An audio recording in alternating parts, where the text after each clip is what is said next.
Maraming salamat po sa lahat ng mga pagsanghenyo sa bayan ng Pagsanghan, ang kilalang the tourist capital of Laguna at ang the home of Our Lady of Guadalupe. Ito po ay vindication at redemption para sa pamilya Ejercito, para sa bayan ng Pagsanghan, dahil ako po ay naging mayor doon 9 years, 2001 to 2010, at naging mayor din po ang aking may bahay na si Mayora Girlie Maita Javier Ejercito from 2010 to 2019.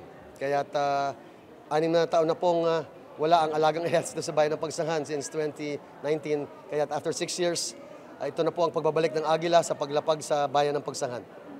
Salamat sa lahat ng mga pagsanghenyo sa mainit na pagmamahal at pagtitiwala. Thank you. Kanina nakita ko po nagyakapan kayo ni Governor Sol Aragones. Ano po ba yung napagkwentuhan niyo pagkatapos ng yakapan? And meron po ba tayong advice? Bilang tayo naging ama rin naman ng lalawigan ng Laguna, meron ba tayong ipapayo sa bagong halal na Ito din po ay redemption at vindication para sa akin dahil alam niyo naman ang storya ko. Napaka-colorful ng political career ko.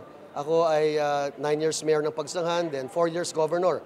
At ako'y ilihitimong tinanggal bilang halal na gobernador ng lalawigan ng Laguna ni Pangulong Noynoy Aquino at dating Congressman Egay San Luis. Kasama na si Congressman Dan Fernandez at ang mga Liberal Party.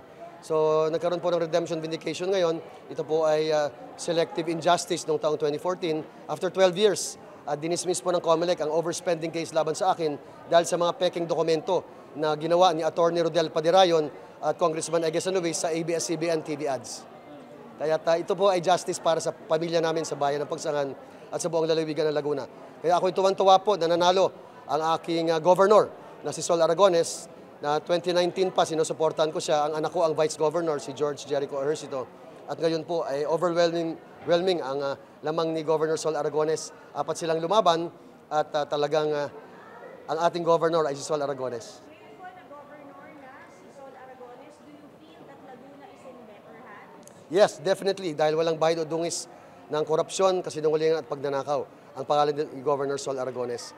Ay, yung ibang mga kalaban niya, medyo questionable pagdating sa vote buying at flying voters at saka sa pamimili ng boto at korupsyon and graft.